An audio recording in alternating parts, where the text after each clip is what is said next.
On a rainy night at the hospital, our monkey boy, Jung, knelt before his grandfather, tears streaming down his face. Although he was not his real grandfather, he pleaded with all his heart to become his disciple, yearning to be as great as the man he admired. His voice trembled with hope and desperation. His father, a confident and commanding figure, stood tall and firm. He ordered Jung to stand, scolding him for kneeling so carelessly. A man, he said, should never bow without purpose. Jung's tears fell harder, his emotions a tangled mess. If anyone asked why he sought help from an old man in a psychiatric hospital, he'd point to the past. The story rewinds 1 month to the moment everything changed. Jung, a nurse overwhelmed by his demanding job, trudged through another exhausting shift at the hospital. He muttered to himself, wishing misfortune on those who called male nursing a promising career. He had a date planned after work, and he was eager to finish his tasks quickly. His phone buzzed, and his face lit up at the sight of his girlfriend's name. He answered with warmth, calling her darling and savoring the surprise of her call, but her voice was cold and final. She announced their breakup, blunt and without warning. Jung's heart sank as he stammered, confused. Their last date had felt perfect, like a smooth breeze, until it wasn't. She reminded him of their last meeting, how everything was fine until they reached the motel. Something didn't click, she said, and with a curt farewell, she ended the call. Jung was left staring at his phone, heartbroken. Tears welled up as Jung mourned another failed relationship. Dumped over the phone, he felt the sting of rejection once again. In his 29 years, every romance had followed the same pattern. Blissful until they got close, only to end in disaster. He recalled being kicked out of the motel room, his pride shattered. In despair, he wondered if dating or marriage would forever remain a distant dream. His heart heavy, he questioned if he'd ever find love. Suddenly, his phone rang again, pulling him from his misery. It was Min, an old friend, her voice bright and cheerful. She asked how he was doing, and Jung admitted things weren't going great. Min, undeterred, invited him to work with her in Gangwon province. Jung hesitated, knowing Gangwon was far, a coastal region of South Korea, known for hosting the 2018 Winter Olympics and the 2024 Winter Youth Olympics. The idea of a fresh start tugged at him, but the distance felt daunting. But he still moved there. Jung sat lost in thought, his life feeling like a jumbled puzzle. He figured since everything was already a mess, maybe leaving for a new place wasn't such a bad idea.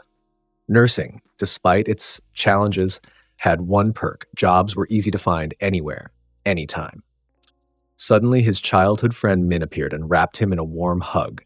Jung winced, playfully begging her to be gentle. Min teased that a big guy like him couldn't possibly be hurt by her light squeeze.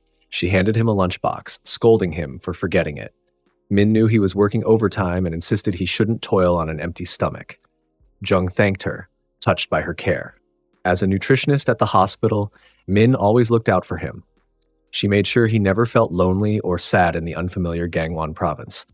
Her kindness was a bright spot in his tiring days. Later, Min and Jung strolled through the hospital grounds. She asked how he liked their workplace, her voice full of pride. Jung was amazed to have the chance to work there. The Gangwon Psychiatric Hospital, nicknamed the Madhouse, wasn't what it seemed. To Jung, it felt more like a fancy resort for the wealthy and well-connected. They came to escape life's unavoidable troubles, taking a break from the world. Most patients were nylons, or bogus patients, faking their stay for personal reasons. This made the staff's jobs a breeze. Jung found the setup oddly comforting, like a quirky vacation spot. Min broke his thoughts, asking him to grab some eggs after work since she was out. Jung nodded, promising to pick them up. He smiled, thinking of their living arrangement. After taking the job offer, Jung had moved into Min's house due to a lack of time to find his own place. Though they were just childhood friends, living together felt strangely cozy, almost like newlyweds. The thought made him a bit nervous, but happy. Suddenly, an elderly man in a wheelchair rolled up and playfully grabbed Min's back, giggling about steamed buns. Min, startled, called out to the patient, trying to calm him. Jung recognized the man as his grandfather and gently asked if he wanted some steamed buns. His grandfather's eyes lit up, gleefully demanding buns with red bean paste. Jung suggested they go get some together. The old man cheered, promising to treat Jung to the tasty treats. Out of nowhere, Jung's grandfather's nurse rushed forward, scolding the old man for leaving his room. Jung asked if she was his grandfather's nurse. She nodded, admitting she'd taken a quick nap and felt guilty for the slip-up. Um, Jung's eyes as he noticed her charm and beauty. He thought to himself that she was absolutely stunning. The nurse thanked him for his help with his grandfather. Jung reflected that not every patient was a nylon faking their stay. Sometimes, like his grandfather, who had dementia, appeared in the hospital. It was a reminder of the job's variety. Suddenly, Min Jung with a playful frown. She asked if her backside looked like a steamed bun, referencing his grandfather's comment. Jung quickly reassured her it was just the ramblings of a dementia patient. Min declared she was going on a diet, determined to change. Jung urged her not to take the patient's words seriously. He insisted it was just harmless nonsense. Later that night, Jung sat at the hospital computer, lost in thought. He'd spent time comforting Min, and now it was time for his daily ward patrol. The hours had slipped by quickly.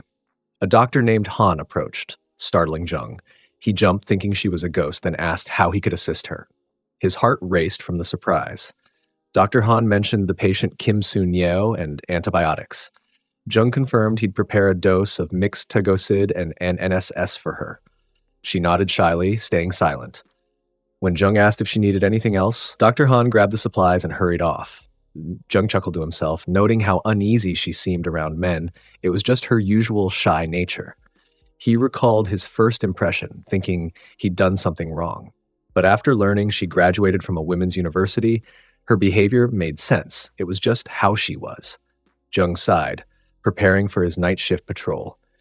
He was supposed to have an assistant, but she was nowhere to be found. As a newbie, he accepted he'd have to handle it alone. Jung froze as strange noises echoed from room 201 nearby. Curiosity got the better of him, and he peeked inside. His jaw dropped at the sight before him. Inside, his grandfather, the dementia patient, was doing an energetic workout. Next to him was the nurse who had been searching for him earlier. Jung's mind raced with confusion. He recognized his grandfather as the one who had playfully grabbed Min's backside. Definitely his nurse, keeping a close eye on him. Jung couldn't believe what he was seeing. What in the world were they doing in a hospital room? The scene was so bizarre, it left him speechless. He stood there, trying to make sense of the odd situation. Jung hid in the shadows, secretly watching his grandfather and the nurse finish their lively workout. A pang of jealousy hit him as he marveled at his grandfather's charm. If he had such skills, maybe he'd have avoided all those romantic flops. The workout ended, and his grandfather suddenly called out, sensing Jung's presence. He teased if Jung was just checking to see if he was still kicking. Jung stammered, caught off guard, barely managing to say, "Grandpa!"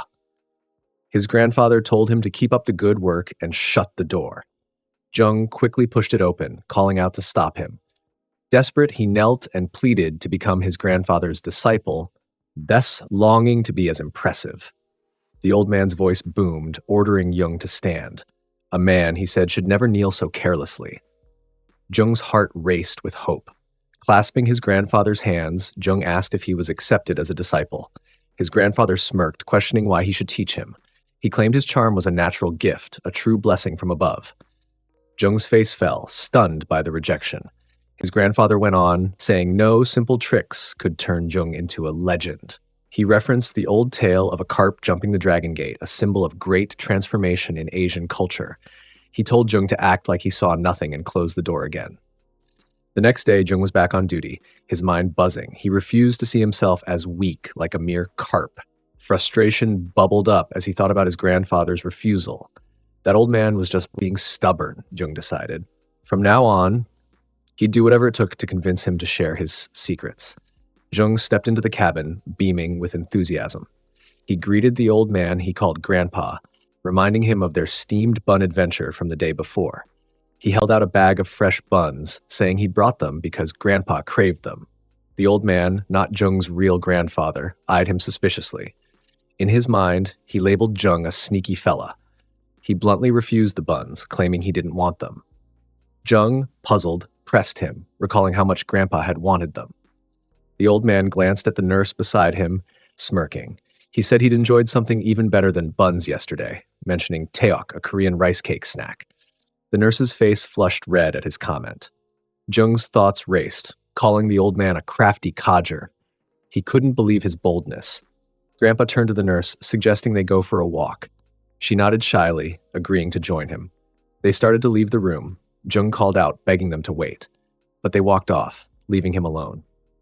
In his mind, he pleaded for his savior not to go, feeling the sting of rejection. Later, Jung sat at the hospital computer, lost in thought. He wondered if he could use Grandpa's close bond with the nurse to nudge him into sharing his secrets. The idea felt risky, but tempting. Suddenly, Nurse Kang, the head nurse in charge of Jung, appeared. She scolded him for slouching over the desk, warning it might spark patient gossip. She told him to run some errands. Jung grumbled but agreed, knowing she was his boss. He noted how fresh and polished she looked, wondering where she'd been resting. Still, he figured the job was worth it. Out of the blue, Jung asked about a patient named Park Deok Man in the VIP room. Nurse Kang casually referred to him as President Park. Jung's eyes widened in confusion. She explained that Park Deok Man was the president of Sanghae Group, a massive company.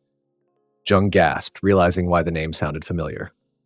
It was that huge corporation he'd heard of before. Jung's mind spiraled with frustration. He worried that blackmailing the old man would be a one-way ticket to disaster. His nerves jangled at the thought of losing everything. Nurse Kang broke his thoughts, commenting on the patient, President Park. She noted that despite his wealth as a K-ball, a powerful businessman, his children had left him in the hospital since his dementia diagnosis. It was a sad reality behind his status. Jung reflected silently, seeing through the old man's innocent act. He was convinced Grandpa was hiding something big. That secret still lingered out of reach. Suddenly, Nurse Kang leaned closer to the computer, pointing out Jung's messy chart work. She remarked that she didn't know how brilliant he was at his old hospital. Her tone was sharp and critical. Jung's thoughts raced as he noticed her leaning too close. He panicked, thinking if he mentioned her closeness, she'd accuse him of inappropriate behavior. His life felt like a total mess.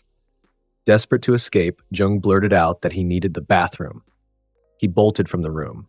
His heart pounded as he fled the awkward moment. In the bathroom, Jung sighed, feeling like nothing was going right. Just then, the old man he called Grandpa strolled in. They stood side by side, taking care of business.